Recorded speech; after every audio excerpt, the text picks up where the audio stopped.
Ciao Jinsen. Selamat datang kembali di kanal YouTube saya. Hari ini kita akan lanjut untuk membahas buku The Magic Ladder to Success karya Napoleon Hill. Hari ini kita akan melihat dari bab 5, bab 6, dan bab 7. Untuk pembahasan bab-bab sebelumnya, teman-teman boleh lihat ke channel YouTube saya. Langsung aja kita ke babnya yang kelima. Babnya yang kelima itu berbicara mengenai inisiatif dan kepemimpinan. Di sini ada 3 hal yang menurut aku pengen disampaikan oleh si penulis, si Napoleon Hill. Yang pertama adalah dia membuka bab inisiatif dan kepemimpinan ini dengan mengatakan bahwa ada sedikit miskonsepsi di masyarakat.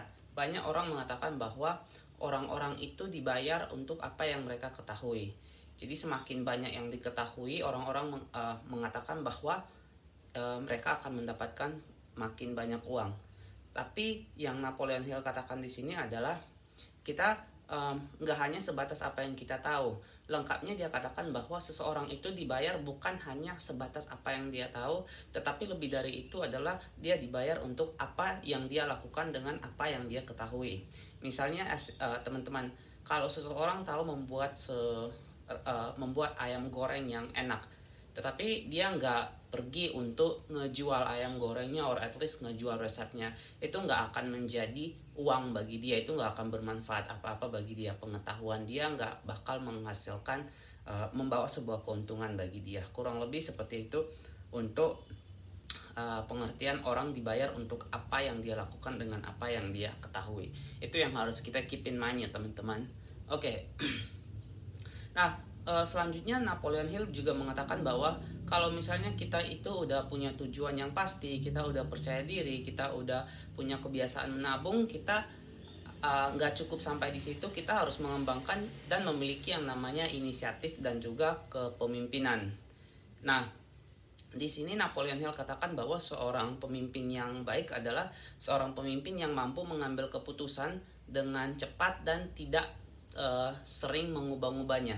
Dalam artian bahwa di sini juga dia mau mengatakan bahwa kebanyakan orang itu mereka mengambil keputusannya itu lambat, tetapi sejalannya waktu keputusan itu sering diubah-ubah. Jadi bisa dilihat untuk orang yang pemimpin yang sukses di sini dikatakan ngambil keputusan cepat, ubahnya lama. Sementara kalau orang yang belum sukses biasanya ngambil keputusannya lama, diubah-ubahnya cepat. Seperti itu teman-teman.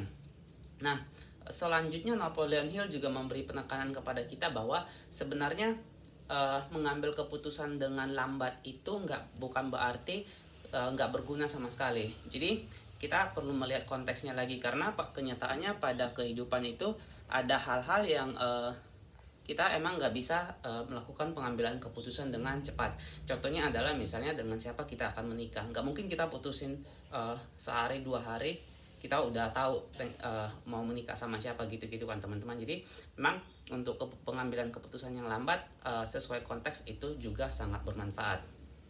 Oke, selanjutnya kita akan melihat bagian ketiga dari inisiatif dan kepemimpinan ini.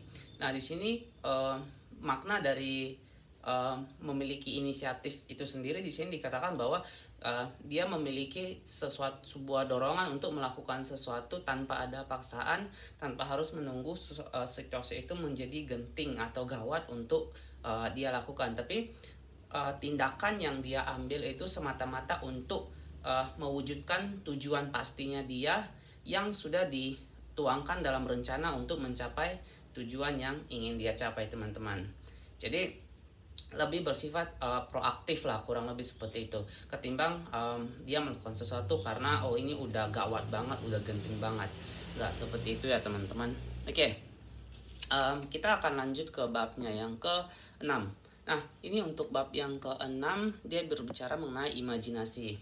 Nah, di sini ada 3 poin yang aku pengen kita lihat sama-sama. Yang pertama dikatakan bahwa dia buka bab ini dengan mengatakan bahwa semua yang pernah diciptakan atau dibuat manusia itu awalnya itu adalah dibayangkan dalam mental lewat kemampuan imajinasi.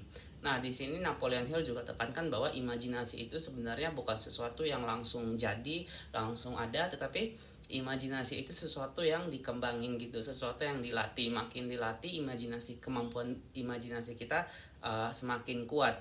sehingga akan di sini dikatakan bahwa pada saatnya nanti itu akan menghasilkan uang buat kita.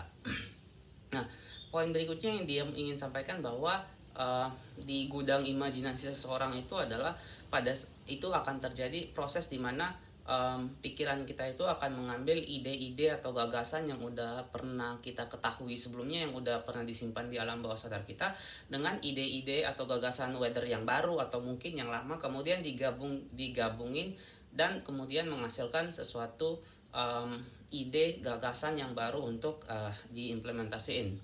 Oke. Untuk bab imajinasi, bab 6 kurang lebih seperti itu. Sekarang kita masuk ke bab 7, babnya yang terakhir. Dia berbicara mengenai antusiasme. Di sini antusiasme si penulis mendefinisikan sebagai tenaga penggerak yang memberi kekuatan besar pada seseorang yang merasakannya. Nah, nggak sampai di situ, si penulis juga ingin menekankan bahwa antusiasme ini sesuatu yang bersifat contagious atau sesuatu yang bersifat menular. Jadi kalau misalnya kita bersifat antusias, tentu orang-orang di sekitar kita juga akan menjadi antusias. Dan kalau sebaliknya kita nggak antusias, orang-orang di sekitar kita juga bersifat nggak antusias. Apalagi kalau kita di posisi sebagai seorang pemimpin, seorang leader, itu bakal kerasa banget sih. Teman-teman mungkin di kantor ataupun di komunitas mana ada pemimpin yang nggak antusias, itu berasa banget sih boringnya kan teman-teman. Oke.